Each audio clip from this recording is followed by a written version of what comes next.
Ya, kita akan membahas pentingnya analisa historis perusahaan. Ini beberapa kali disebut di sesi-sesi atau video berikut sebelumnya oleh Pak Lo. Kita dengarkan video ini. Bagaimana menghitung laba masa depan, ya, cash flow masa depan, betul ya Pak ya? Ya. Sebetulnya masa depan itu misteri, ya. Tidak seorang pun yang tahu apa yang akan terjadi hari esok. Tapi saya menemukan bahwa masa depan arus kas dari perusahaan itu bisa dilihat dari masa lalunya, Kalau kita lihat di annual report, ada laba perusahaan selama kinerja perusahaan, laporan keuangan singkat dari perusahaan itu selama 5 tahun. Ya. Jadi kalau 5 tahun ke belakang kita lihat perusahaan itu rugi, maka ke depan kemungkinan besar rugi, Prof. Ya. Kalau perusahaan itu labanya sebentar rugi, sebentar untung, ya mungkin ke depan juga akan mengikuti. Atau kalau perusahaannya kecil terus, ya mungkin labanya di tahun depan arus kasnya juga akan kecil juga. Tapi kalau company itu labanya besar dan dia selama 5 tahun di belakang dia bertumbuh, misalnya 20%, 20%, 20%, kemungkinan tahun ke-6 dia juga akan memperoleh laba 20% juga meningkat. Oke, kita teruskan dengan video ini. Kita investor mengharapkan kinerja masa lalu itu terulang di masa yang akan datang. Itu melihat kinerja masa lalu ya, dengan harapan kinerja masa lalu itu bisa terulang di masa depan. Jadi kalau 23 tahun yang lalu sudah menghasilkan capital gain kepada investor 26.000%, diharapkan 23 tahun ke depan terjadi hal yang sama. Investor bisa cuan 26.000% lagi. Demikian Pak Andre.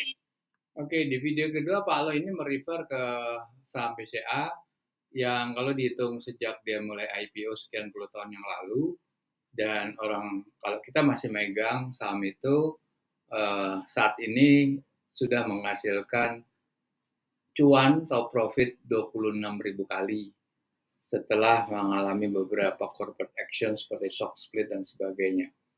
Nah itu Pak Lo itu dalam menganalisanya, kalau selama 5 tahun atau 10 tahun ke belakang itu mengalami kinerja keuangan yang stabil, baik dari sisi rugi laba dan neracanya, cash flow-nya lah, itu akan diharapkan akan terulang. Gitu. Nah sekarang kita mau coba ambil case salah satu saham blue chip Indofood. Nah di dalam grafik ini adalah grafik pergerakan harga. Harganya Indofood itu mulai melejit itu di awal tahun 2010 atau sebelumnya, nggak kelihatan soalnya, terus naik terus, dan sampai di 2013 habis itu stabil, meskipun ada fluktuasi up and down, up and down.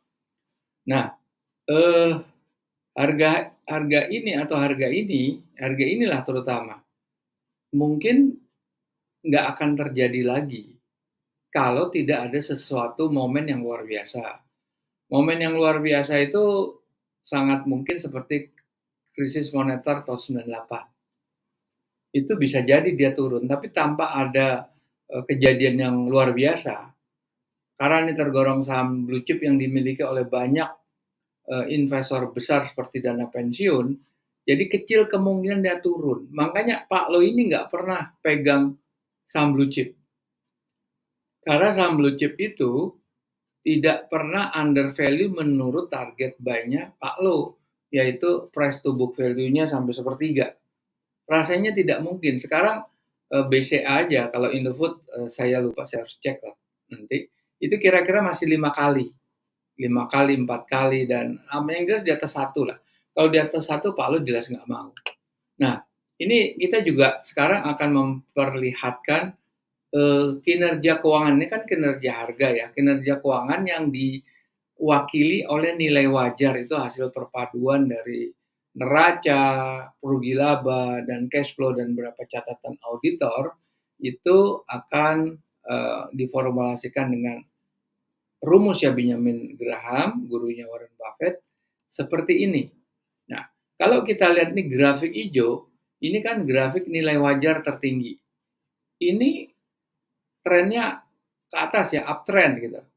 Nah, ini harga tren harga itu relatif stabil, flat lah. Nilai wajar terendahnya itu lebih fluktuatif, tapi di akhir itu mulai uptrend.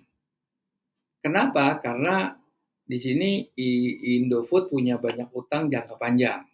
Oke, kita dengarkan atau kita lihat video suatu ini aplikasi Android yaitu Easy Stock yang akan mencari nilai wajar Indofood baik saat ini, yaitu laporan keuangan yang paling up to date, yaitu Q3 2023 dan 2 tahun ke belakang.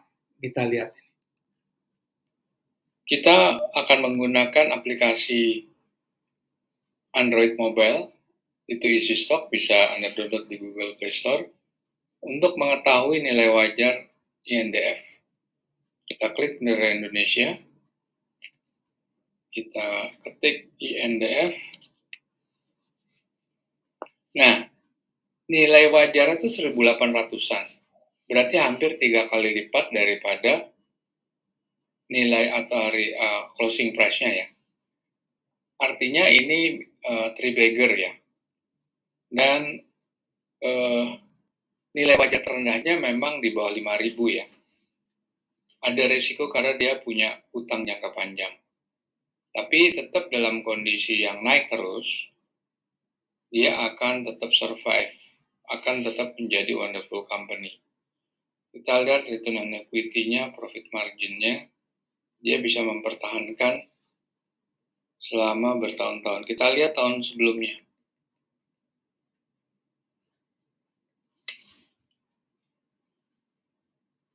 Tahun sebelumnya pun juga nilai wajarnya hampir 14.000. Berarti 2 kali lipat ya. 2 kali lipat lebih. Dia bisa mempertahankan profit margin malah lebih baik sekarang. Lebih baik yang tahun 2023 ya. Kita lihat tahun 2021.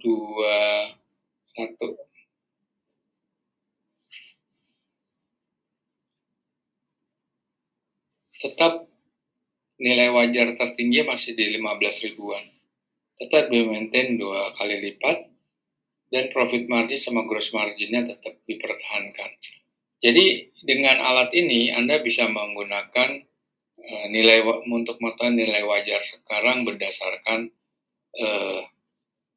laporan keuangan yang paling up to date dan tahun-tahun sebelumnya.